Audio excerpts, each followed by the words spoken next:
Hello, let's make a painting. Let's see what we're going to do today. I think this is some kind of a intro. We will see about that. Anyway, let's go with the water. I'm going to move left and right. It just look like so natural, the clouds forming in the sky. So I guess that's what it's gonna be. So let's go with it. I always like to think the painting is got her own spirit and own energy. So I always try to circle around that, not forcing anything. It's just I think I have enough thing forcing in my life. This is probably one of the last things I want to do. So I'm gonna start with some blue on the bottom, and let's see. All right. Keep going with the blue on the top, and as more I go, less paint I'm gonna use, and I'm just gonna put some kind of maybe some dark blue in the middle. Not all the way, but I would just pour it directly from the tube. And I'm gonna use the water to help spreading around. I'm gonna keep adding water. I'm gonna make a second line. Let's put a second one and keep going all the way down. But I want to have at least two distinguished lines so we can have a foreground, background and midground. This white reflection on the water, I'm gonna barely cover it with the black and kind of a bluish, whatever is left on my brush. And it's some kind of a dry,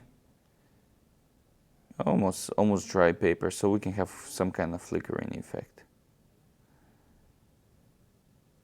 And maybe some dark spots on the foreground. Now I see the horizon line is try to make some kind of trees, I guess. We will see about that if we're gonna expand on the top of that or not. I'm gonna take some kind of yellow. Now, of course, I'm saying yellow.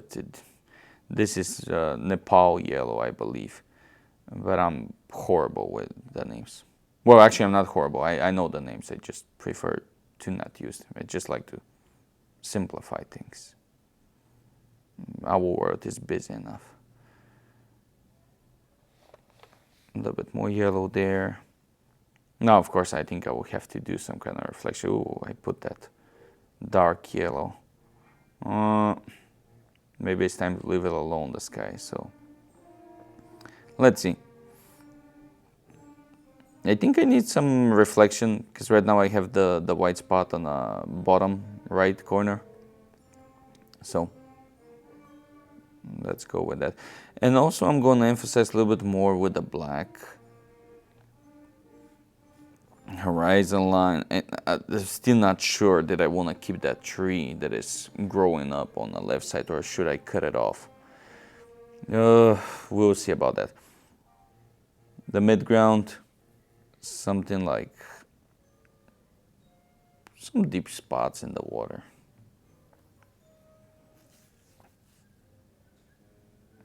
Interesting, because if you put some lines up from the dark spots that I just put, it's gonna be a land, and if we leave it like this, it's gonna be water.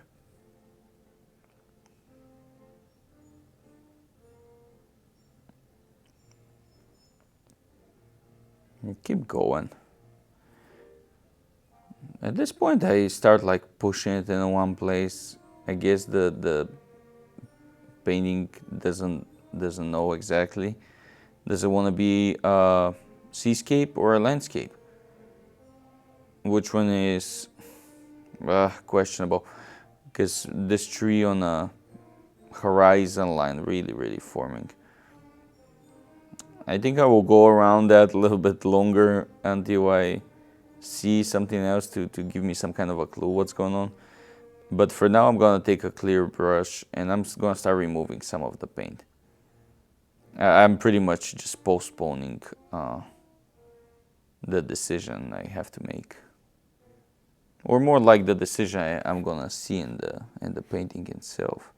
So anyway, I'm gonna use the clear brush, remove some of the paint so we can have a nice contrast. Also, it's gonna help with the perspective, pretty much showing where the water is going, from where it's coming. Let's see.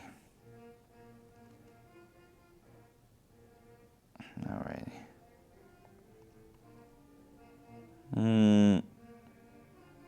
Horizon line is fine. Oh, mid-ground, yeah, I will put some more paint over there. You can really tell I'm postponing the decision. Oh, I think it's gonna be some kind of landscape. The foreground is gonna be a little bit of water. Is a clear sky, and then the background you have this big tree on the left side. I think we're gonna keep it because it's, come on, if the painting wanna do it, we will do it. And then some kind of a bushes in front of that tree, close to the horizon. On the foreground, I was thinking something more special, but I think a couple of zigzag white lines is going to be just fine. It doesn't have to be something crazy. I always felt like before, you gotta put some kind of detail on it, but then why? I mean, you look at outside. It's nothing there. It's nothing too special there. But then yet it's the nature itself. So doesn't need to have like.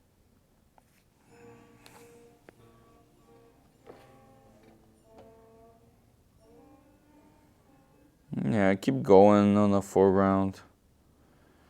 Putting some more white lines in. Let's start with the yellow because we need something to reflect the light from the sky.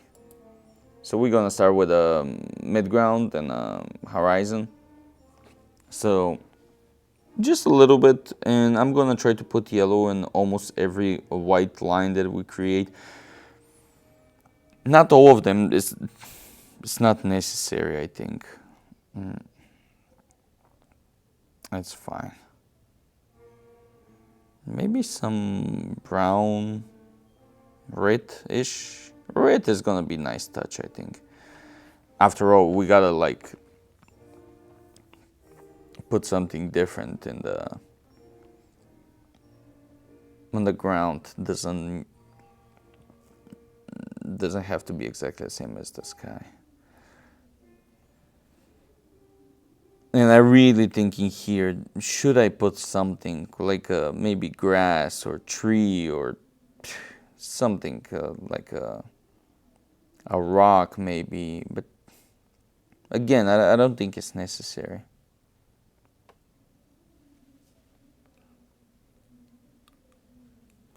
It doesn't have to be something to grab your attention all the time.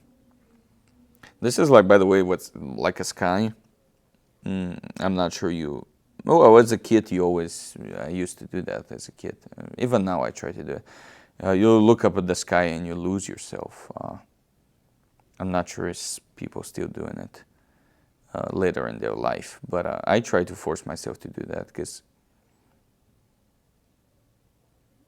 you look it up in the open field and it's just, you can lose it. Just like here, that's what I try to mimic, I guess. Maybe a little bit on the background. That little forest over there.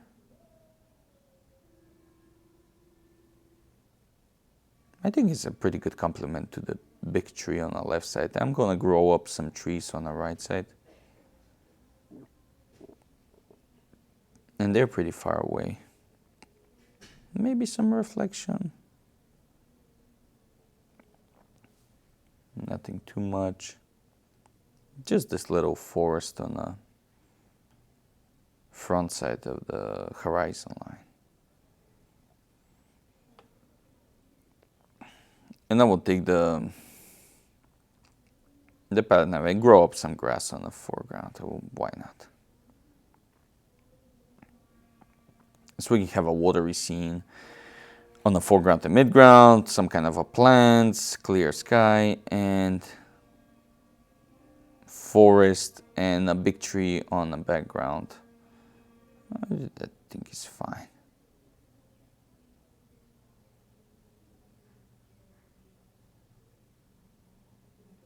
And there we go. Watercolor, abstract, landscape.